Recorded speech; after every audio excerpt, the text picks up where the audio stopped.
Have you ever felt it? That specific kind of exhaustion? The one that comes not from what you do, but from what you see. You walk into a room and instantly feel the unspoken tension. You see the pain hiding behind a friend's smile. You notice the lie that everyone else accepts as truth. For years, you may have thought you were just too sensitive, or that you were imagining things. But this is not imagination. It is a form of perception that the great psychologist Carl Jung identified as one of the most profound and most dangerous gifts a human can possess. He understood that for those who see what others don't, their sensitivity is not a weakness. It is a highly advanced psychic instrument. But without training, this instrument leaves you completely unprotected. It makes you a psychic sponge, absorbing the unhealed parts of everyone around you. It makes you a target for what Jung called shadow projection. It turns you into the scapegoat for the truths no one else is willing to face. This is not a flaw in you. It is a sacred communication from your soul, telling you that your profound gift requires conscious integration. And this is where the real shadow work begins. In our journey together today, we will not teach you how to see less. We will teach you how to become a safe container for what you see. We will explore why your perception is both a gift and a burden. We will give you the first practical tools to protect yourself from the shadow of others and begin setting boundaries without guilt. And finally, we will uncover Jung's ultimate solution, the path of individuation, which transforms this dangerous gift into your greatest, most conscious power. This is not another video about self-care. This is a lesson in spiritual self-defense. This is your first step to stop being a psychic sponge and start becoming a conscious lighthouse. So, where does this exhaustion truly begin? It begins with an innocent, almost invisible act of absorption. Imagine your perception is not like a camera, which simply records light. Imagine it is more like water. When you enter a room, the water of your perception flows out, touching everything, conforming to the shape of every hidden emotion, every unspoken truth. It is a beautiful, fluid, and deeply empathic way of being. But water that is not contained will eventually seep into everything. It loses its own form. It becomes colored by whatever it touches. You do not just see the tension in the room, you become it. You do not just notice the pain behind the smile, you carry a piece of it home with you. This is the life of the psychic sponge. An unconscious merging, and this constant, low-level absorption of psychic and emotional data from your environment is profoundly draining. It is the first layer of your exhaustion. Let's make this real. Let's talk about Chloe.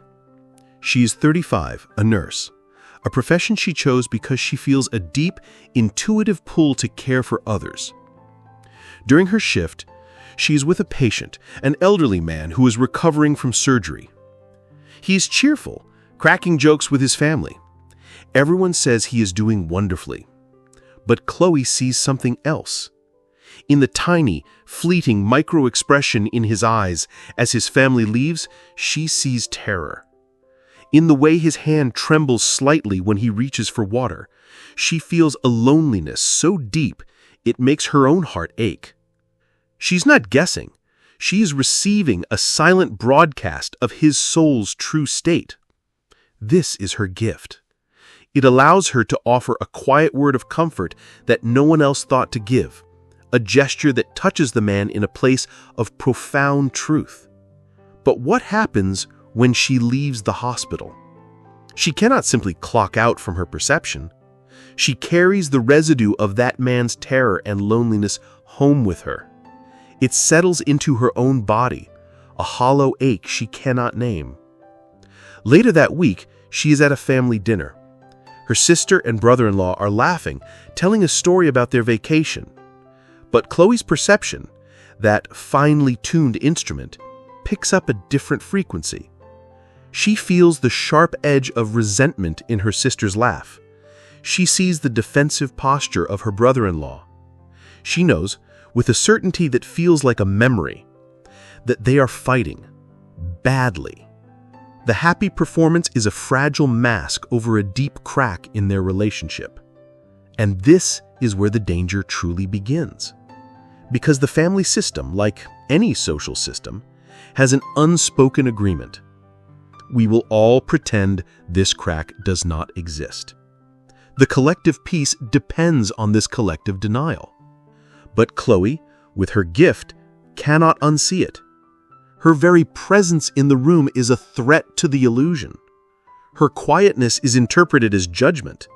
Her attempt to connect is seen as an intrusion.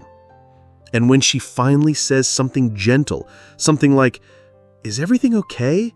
You two seem a little distant," the system snaps. The focus is no longer on the crack.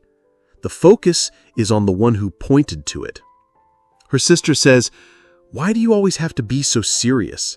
We were having a nice time." Her brother-in-law adds, "You're being way too sensitive. Just relax." Sound familiar? In that moment, Chloe is no longer a daughter or a sister. She has been assigned a role. The role of the problem. What Chloe has just experienced is a core concept from the work of Carl Jung. He called it shadow projection.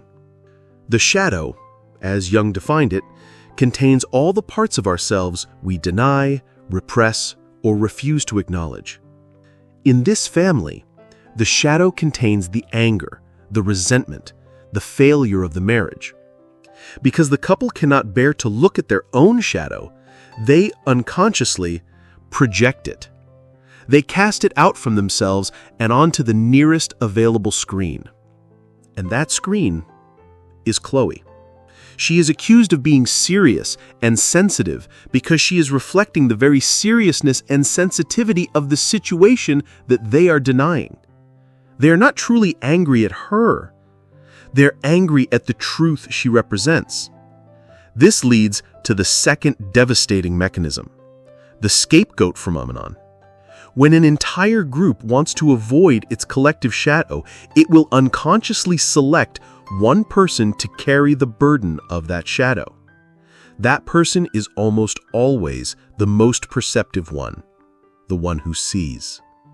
Chloe is labeled the drama queen, the negative one, the one who ruins the mood. She is scapegoated, so the illusion of harmony can be maintained. This is the second and far heavier layer of exhaustion. It is the soul-crushing fatigue of being constantly misunderstood, of being punished for your greatest gift, of being profoundly and utterly alone with what you see. You see, the initial danger is not the perception itself. The danger is the isolation that follows. The danger is being told again and again that the reality you perceive is not real. It forces you into a terrible choice. Do I trust myself and be alone? Or do I betray myself and belong? For years, many of us have chosen the latter. We learn to silence ourselves. We learn to doubt our own perception. We pretend not to see what we see so clearly. And the energy it takes to maintain that internal betrayal is immeasurable. It is a slow death of the soul. But what if there is a third option? What if the solution is not to see less, but to become stronger in what we see? What if the path forward is not about dimming your light, but about building a lamp strong enough to hold it? This is the central question of this work. And Carl Jung's answer to it is where our journey truly begins. It begins by understanding that you are not flawed. You are simply unprotected. And the first step in building that protection is learning the sacred art of boundaries. So let us speak of boundaries. This word has been used so often that it has almost lost its meaning. We think of it as a wall we build to keep others out, a harsh line in the sand, a confrontation. But in the world of Jungian depth psychology, this is a misunderstanding. A psychological boundary is not a wall. It is a sacred membrane. Think of the membrane of a living cell. It is not a rigid fortress. It is intelligent. It is permeable. It allows nourishment to enter, and it consciously keeps out what is toxic. It maintains the integrity of the cell so that the life process within can continue undisturbed. For the perceptive person, for the psychic sponge, life has been lived without this membrane. You have been a cell without a boundary, and the exhaustion you feel is the feeling of your own life force leaking out constantly. To begin the work of building this membrane is the most profound act of self-love you can undertake. It is a declaration to your own soul and to the world that your inner space is sacred. It begins with 3 courageous practices. The first practice, identification without judgment. You cannot protect a territory you have not mapped. For 1 week, I invite you to become a gentle observer of your own energy. Carry a small notebook or use the Notes app on your phone. Your only task is to notice when your energy shifts. You start the day feeling fine, then you have a 5-minute phone call with your mother. After you hang up, you feel drained, irritable, and anxious. Just notice it. Write it down. Phone call with mom. Felt drained after. No blame, no story, just the data. You're at work, in a meeting. Your boss is passive-aggressive. You leave the meeting feeling a heavy weight in your stomach. Notice it. Write it down. Meeting with boss, stomach feels heavy. This is not an exercise in complaint. This is an act of profound self-awareness. You are gathering the sacred data of your own soul. You are mapping the places where your energy leaks. You are identifying the exact moments when your membrane is being breached. The second practice, the gentle no. The word no is terrifying for the people-pleaser. It feels like a declaration of war, an act of selfishness, a trigger for abandonment. So we will not start with a loud, defiant no. We will start with a gentle, compassionate one. Let's return to Chloe, the nurse. A colleague, Sarah, approaches her. "Chloe, you were so good with anxious patients. Could you possibly take my last admission? I'm swamped." The old Chloe would feel a surge of flattery mixed with a wave of obligation. Her own exhaustion would be instantly overridden by Sarah's need. She would say yes immediately. But the Chloe who is doing this work pauses. She takes one conscious breath. This breath is a revolution. It creates a tiny space between the request and her response. In that space, she consults her own inner state. She feels the bone-deep weariness from her shift, and she speaks a new language.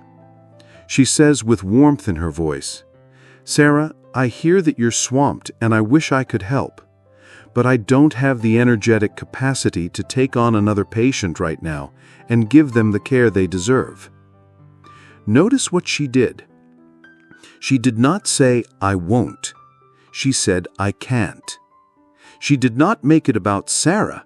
She made it about her own capacity. She validated the other person's reality while honoring her own. This is the art of the gentle no. It is not a rejection of the other person. It is an acceptance of your own limits. Your invitation this week: find one very small, low-stakes area to practice this. A friend asks for a favor you don't have time for. A family member wants to engage in gossip.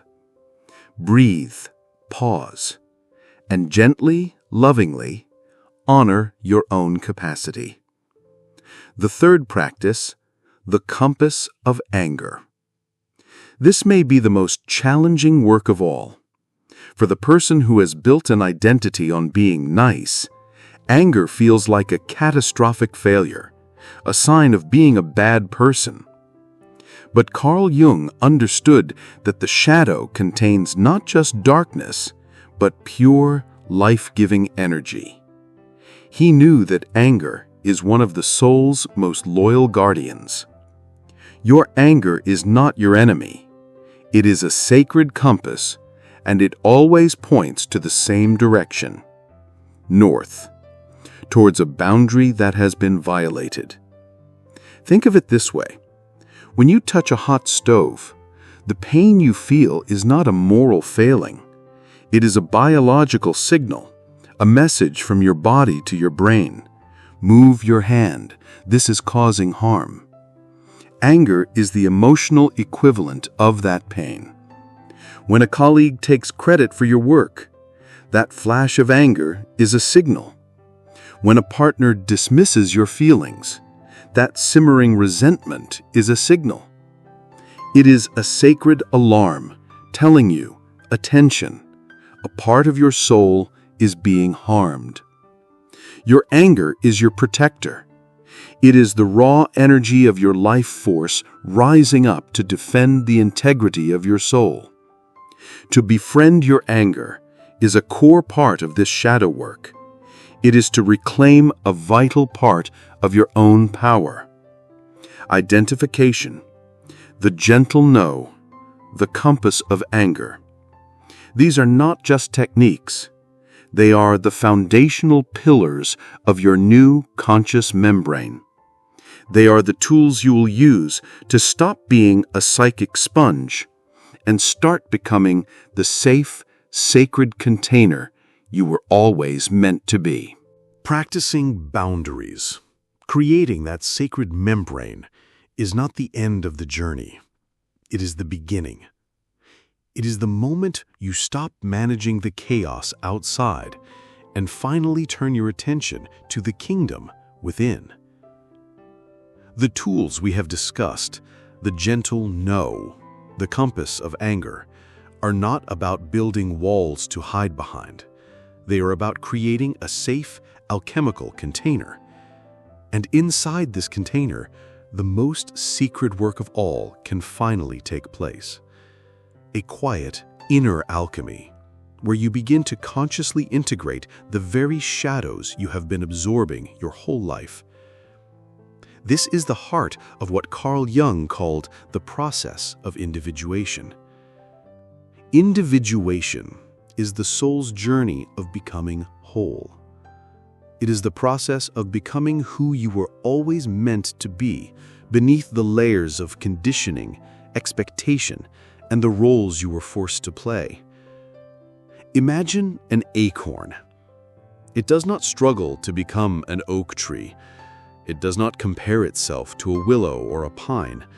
It simply, patiently unfolds the blueprint that has been encoded within it since its inception. That is individuation. For the highly perceptive person, this journey is not just a choice, it is a necessity. Your gift of seeing demands it.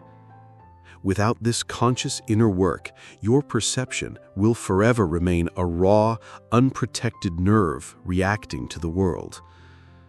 Through individuation, your perception is transformed. It becomes a finely tuned instrument played with intention and wisdom. Let's return one last time to Chloe, the nurse. The Chloe who was a psychic sponge felt unconsciously responsible for taking away the patient's pain. She absorbed his terror, and it became her own exhaustion. The individuating Chloe, the one who has built her sacred membrane, understands her role differently. She knows she cannot take away his pain. That is not her journey. Her role is to bear witness to it, to hold a calm, grounded, compassionate space for it. She can still see the terror in the old man's eyes. She can still feel his loneliness, but now it does not enter her and become her. She observes it without absorbing it. She can offer her comfort not from a place of depletion, but from a place of fullness. Her gift is no longer a source of burnout. It has become a conscious act of service. This transformation from a burden to a gift generally unfolds in 4 sacred stages. See if you recognize where you are on this path. The first stage is recognition without overwhelm. This is where you are now. You are learning to see what you see, both in the world and in yourself, without being completely flooded by it. You can say, "Ah, that is my anger," or "that is their unprocessed grief," without becoming it. The membrane is being built. The second stage is integration without isolation. This is the deep shadow work. You turn inward and begin to befriend the parts of yourself you were taught to disown. You welcome your anger, your sadness, your ambition, your vulnerability. You realize the scapegoat role you played in your family was never truly about you. As you integrate these exiled parts, you start to feel a profound sense of inner companionship. You are no longer alone because you are finally with yourself. The third stage is service without sacrifice. Once you are no longer leaking your life force energy, you discover a wellspring of vitality inside you. You begin to consciously choose where to offer your gift of perception. You give not because you feel obligated, but because you are genuinely overflowing. You stop serving from a place of "I should" and start serving from a place of "I am."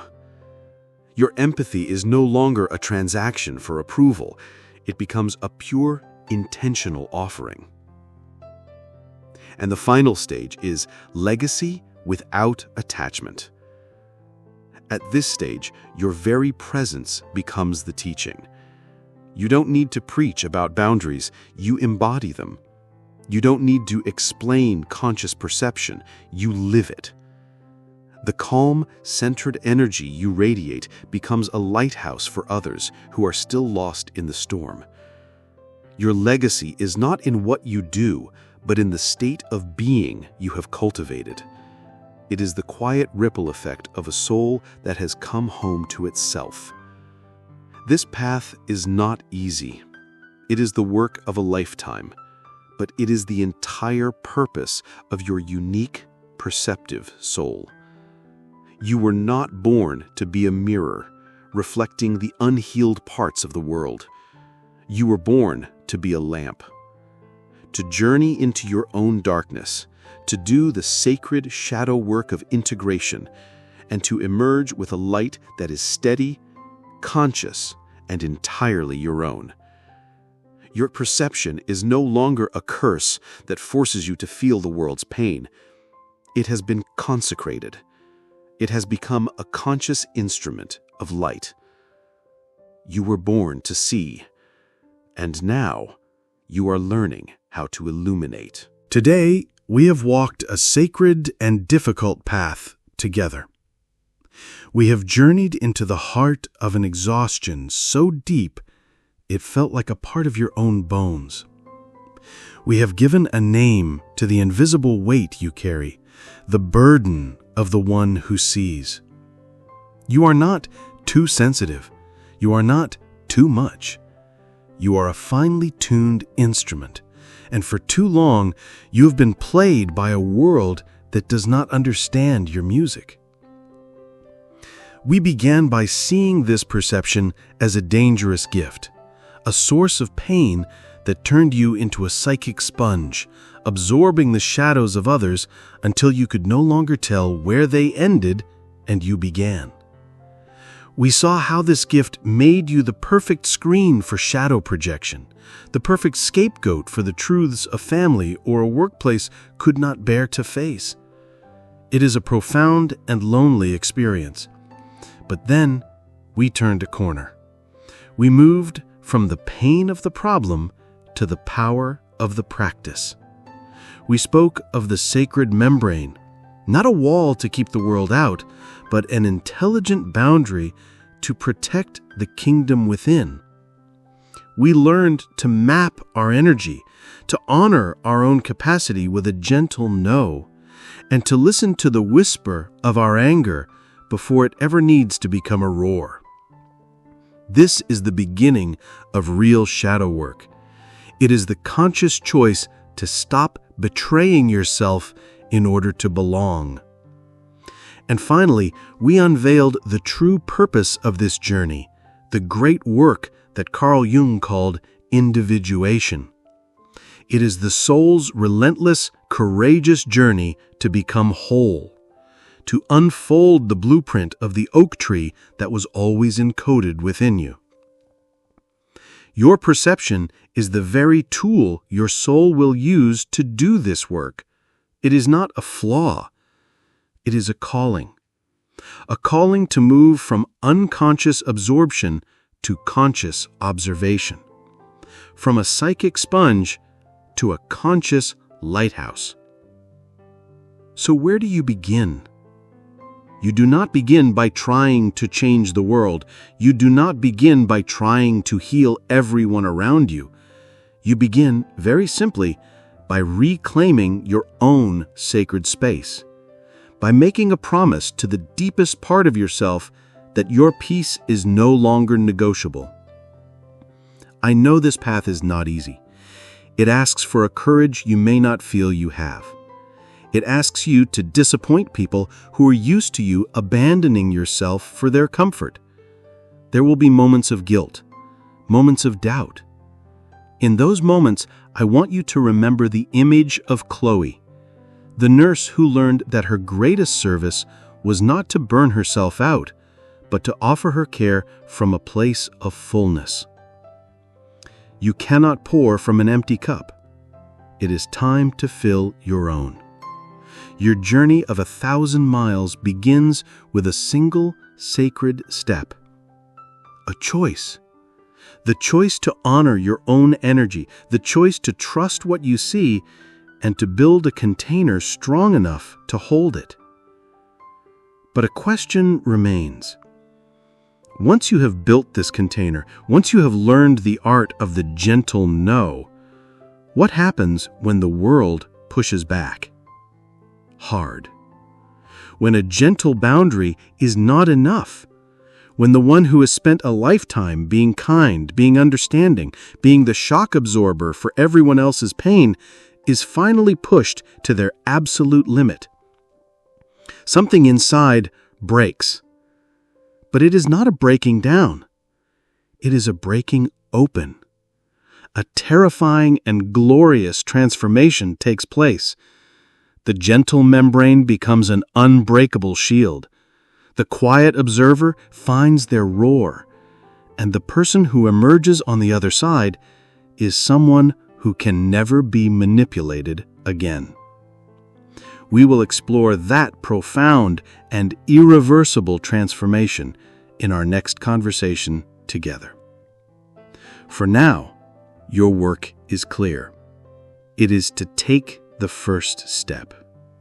In the comments below, I invite you to make a commitment, a declaration to your own soul. Write the words, "I choose to protect my peace." Let this be your anchor. Let this be your promise. By writing it, you are not just typing words into a box. You are casting a sacred vote for yourself. You are telling your soul that you are finally, truly listening. Thank you for your courage. The world needs your light, not your burnout.